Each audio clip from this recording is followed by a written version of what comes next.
Hi guys, and welcome to the channel. Today is a grand day as I'm finishing a third spread for a children's book that will be sent to publishers very soon. It's the one about Kurt the meat bone. I thought I'd share the process going from thumbnail to the final design with you, so it's particularly for you who are interested in children's books or maybe just graphic design. Maybe it's just also fun to see the process. In the end, I will share the total of 3 spreads that I made for the book, so stay tuned. What I think is most interesting about my process is that having worked with both the book Can Alfred Come Out to Play and the book Me and My Temperamonster, I have learned quite a bit about how I place text and illustration and how those work together. It's something I'm guessing that most of you out there don't think about when you read an illustrated text, such as a children's book. That's the case for me. I never really paid much attention to this, but I've come to realize during the past year or so what an artwork it is to compose and make the best out of both image and text, how those two interact and support each other. Here I start mapping out a thumbnail. The great thing about a thumbnail is that you feel relatively free when sketching in such a small format, and then you quickly get an idea of how it will work in a greater scale.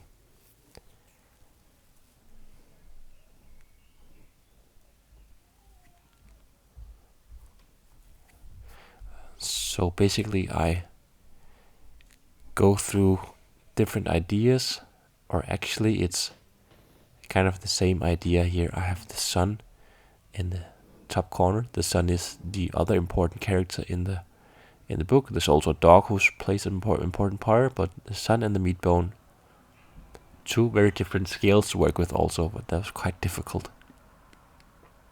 So the general idea is to have Kurt in this spread here sitting in the bus, looking out the window of this bus, looking towards the sun.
I venture back to the original idea, and then something else happens. I go big with a new idea, and I think it's the thumbnails that enables me to try to work on this new idea in a larger scale.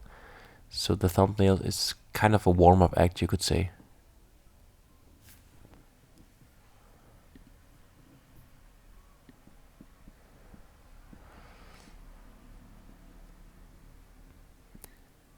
So here we have another composition where I try to focus more on adding emotion to Kurt's facial expression. And then of course we have a bus, which you can now see more of the side of. So I thought it was kind of important to show the bus on its way to the beach, which is the way it's going. But now I think that we should move on to where I start to work in Photoshop. And this is where text comes into play. So the first thing that I do is that I begin plotting in text. And this gives me an overview of how much space it takes up. And the text is of course an element that I can't mess about with. The letters are there, the words are there, and they have to be in there, so not much to do about it. I can move around on it, but it has to be in there. And honestly, this is quite nice because it provides me with an obstruction my illustration has to work around, and with the text. Here we have the sketch, which I took a photo of. The first thing I do is I flip the drawing because I think it looks nicer that Kurt is driving from left to right. And then I go about the line work. And when doing the line work, I try to deliberately throw in some wonkiness in the lines. If all lines were sort of perfect, I think it would lose some personality. It's a bit difficult in the beginning to make deliberate, what should I call it, mistakes or quirky lines, but it grows on you. And once you start to just almost carelessly draw the lines, it's just so fun. And the reason why I choose this wonky feel to the style of this book is, one, I like that way of drawing, and I think that's important. And two, it's a way of communicating the universe of Kurt in the book, because Kurt is a meat bone who doesn't want to work. The son, called Sonia, tells him to go to work as a meat bone because everyone has to get has to have a job. That's her philosophy.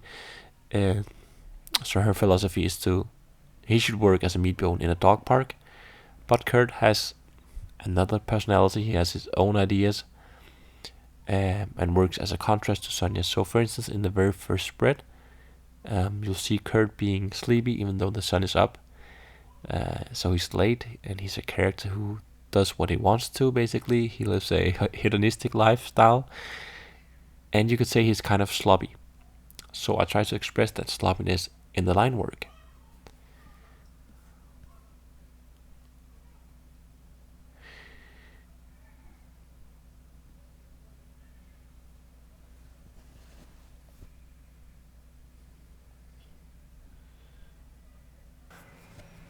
During the process, I decide to make Kurt a whole lot smaller. This means that I sacrifice the potential of showing how he feels, but on the other hand, I think that he just seemed too big for a meat bone, especially when the reader is able to compare his size with the humans on the bus. So that's why.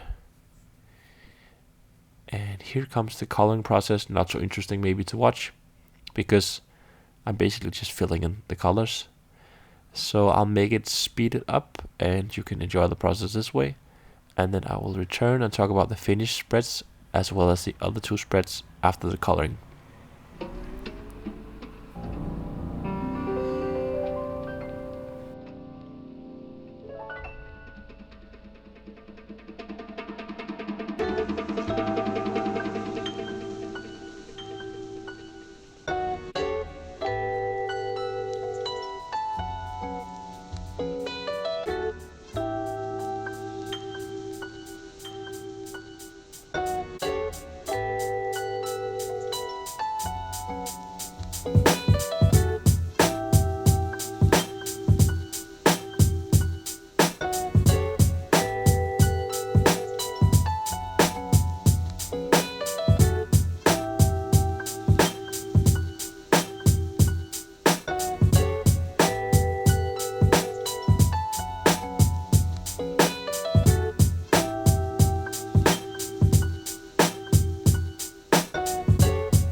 back again. I'm really happy about the composition. I think it works well with how the text is placed. It's harmonious, I think it has a good weight to it, and the eye is not distracted. It has time to read, I think. And what it says in the text is nicely communicated or supported in the drawing, and I think that kids will enjoy looking at it and have fun with it. It might be that in a year I have learned more and then I will have a different idea about how the spread looks now, but we'll see. It's a learning process. So let me show you the other two spreads, the finished spreads, and I can read aloud so you get a feel of the book's universe. Bear in mind that there are missing spreads in between them, so the story will not necessarily make sense just by sharing these 3 spreads. Let's see if I can find them. Okay, here goes. Starting on the left side. Kurt. It's sounding from the sky. You're supposed to get up? Oh, nonsense, Sonia. I'm already up. I'm lying on a beach and I'm drinking dog juice, says Kurt Meatbone, half asleep. Maybe in your dreams, Kurt, Sonia laughs. But I would rise now if I were you. You're about to get company soon, you see. Oh no, guests, sighs Kurt and stands up. I better hurry then. And then we go from this spread, which was number 2, all the way to spread number 14, where Kurt has been trapped in a villa garden by a golden retriever. But now the tables have turned. Up with the dog hands, or the dog pants down, says Kurt, and points his water gun towards the dog, who in a hurry takes his paws into the air. Oh yeah, you didn't have a choice, says Kurt, because of course you didn't have any dog pants on. And just let me say that this joke here only works in Danish, so maybe this is why, if you're puzzled, it's a Danish thing, the thing with the dog paws in the air. But even though the dog has his paws in the air, Kurt can't help just shooting it once with the water pistol.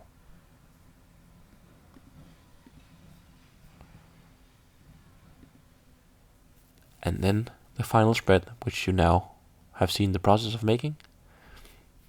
Is there anything better than a dog-free bus? Asks Kurt. I don't know, Kurt. I work as a son, and a son never drives the bus.